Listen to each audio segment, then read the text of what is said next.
It looks like we are a bit closer to a social media ban for under 16s. The government's announced a consultation. The special relationship, but under more strain than it perhaps ever has been. The Prime Minister trying to strike a conciliatory tone. Yesterday, the President just breaking overnight, not backing down. Hello, you are listening to Cheat Sheet. It is Tuesday, the 20th of January. I'm Sophy Ridge. And I'm Wilfred Frost. Also coming up, we'll preview Davos, where pretty much every world leader, other than Keir Starmer, is gathering to discuss world affairs. We're also going to be discussing Brooklyn Beckham's extraordinary statement on Instagram about why he's decided to still be estranged from his family.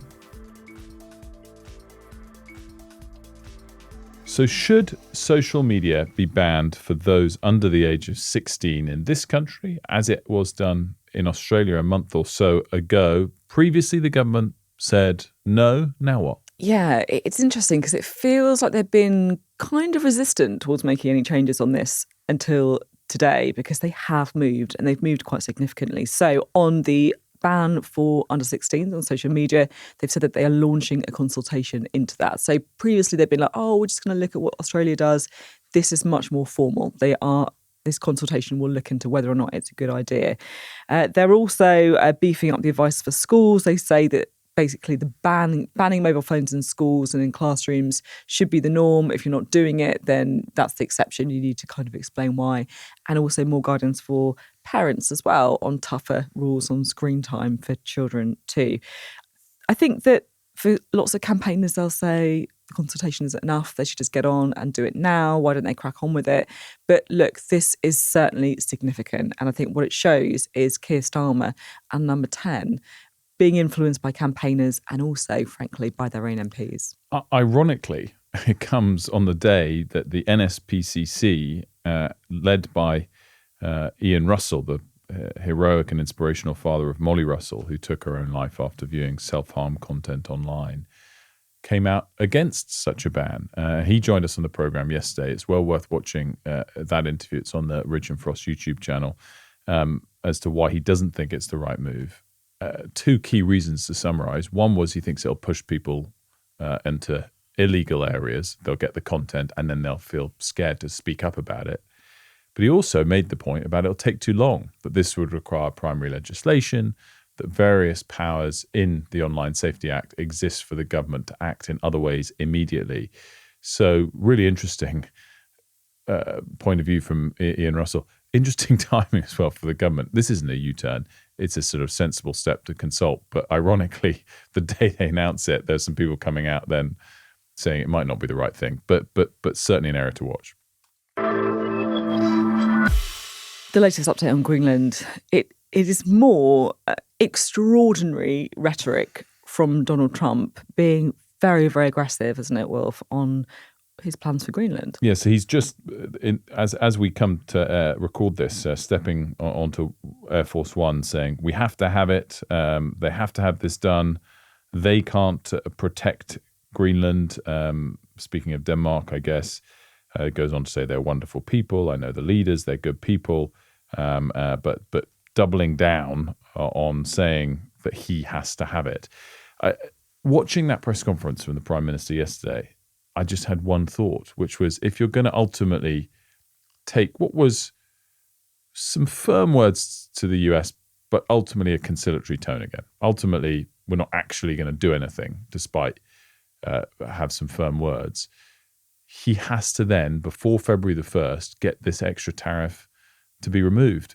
If he doesn't, then I think those questions of, is this the right approach, will really hit him hard. And that's, 10, 11 days' time. And a president that does not look in any way, shape or form like he's going to back down. Yeah, it's really pretty uncharted territory.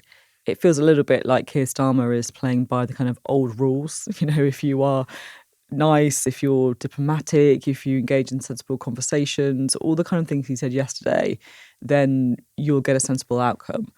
But this is a different era we're living in now. Two other quick points. One, there's not much he can do.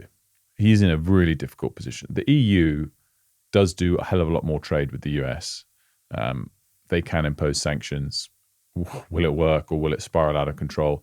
Who knows? But there's not much economically, to be fair, that we can do in the short term. You read various experts like William Hague saying there's only one thing we can do long term: spend more on the military and beef ourselves up going forward. I think the critical point and the critical area to watch is the US.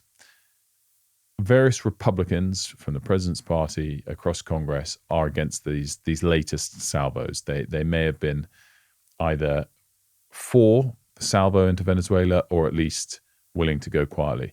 They're not so much on Greenland. So that's a very key area to watch. So is the Supreme Court, who are due to make a decision on these tariffs, not the latest tariffs necessarily, but all tariffs, and whether they can be issued just purely by executive decree or whether they need to go through Congress. So we all might, the Prime Minister might, get a sort of last-minute get-out-of-jail-free card delivered by US politicians. But of course, that's a lot to sort of bet your house on and a lot to wish for, because they've been pretty weak so far.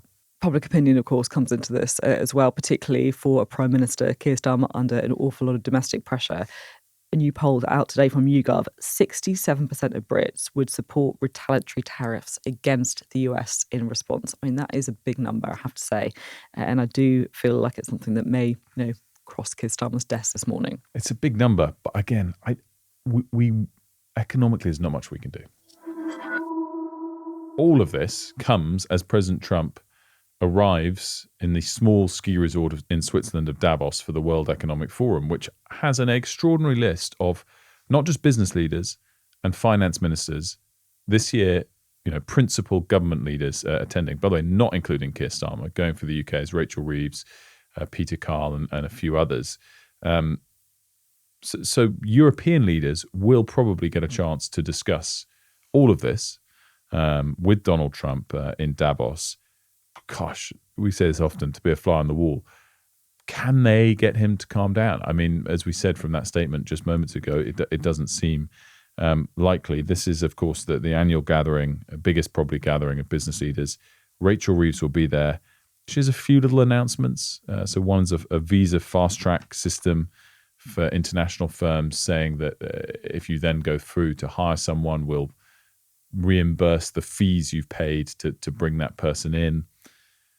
To me, we need more details, and it doesn't sound like a groundbreaking fresh announcement to woo the massive tech firms of this world. But that's what she's sort of there to try and do. Just a quick note on this, because I'm someone who has quite a lot of sympathy with the view that Davos is just, the kind of elites swashing around and spending loads of money. But there is an argument that Keir Starmer should be going to this one, given the international situation.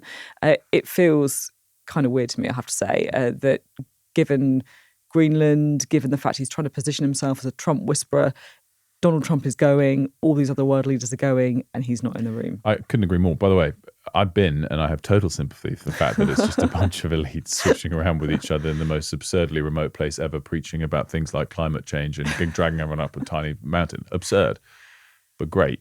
For networking, great if you're in this sort of business world. And this year, all the main politicians are there. So I completely agree, particularly in light of events. Bite your bottom lip that you'll get criticised for being at Davos and go and meet the president. Farage is going. Farage has an opportunity here. Imagine if Donald Trump backs down on the UK-specific portion of this after meeting with Nigel Farage. Keir Starmer will be trying to find that quickest flight out there. That's what will happen. Now, we don't tend to do too much showbiz on the pod, I think it's fair to say. But the bar for the Brooklyn Beckham story is, it's in a different stratosphere. Brooklyn has posted a 6-page long statement on Instagram where he has 60 million followers. And he's basically saying he doesn't want to reconcile with his family. He gives a very, very long and detailed explanation as to why that is. And he said that now he wants to, in his words, stand up for himself for the first time in his life. It's really unbelievable and tragic, this. This couldn't happen to, I guess, a more high-profile family or families. Brooklyn Beckham's wife, Nicola Peltz, is the daughter of famous billionaire investor in the US, Nelson Peltz, who in fact I've interviewed quite a few times. And it couldn't be really more of an explosive statement from the 26-year-old son of David and Victoria Beckham. People should read the statement themselves. Honestly, when I come to this, it breaks my heart, and I get a little, it's not my business really, but I get a little bit upset and angry because as someone that's lost a parent and a brother, I just think, sort it out. You don't know how lucky you are. Sort it out. I kind of think the same way every time the Charles, William, Harry stuff comes out. Enough time has passed. Sort it out. I think that's amazing advice, to be honest. And I'm not sure I can really add to that. That's today's cheat sheet. Join in the conversation. Let us know what you're thinking about, what you think we should be covering. Any feedback, always welcome. cheatsheet@sky.uk.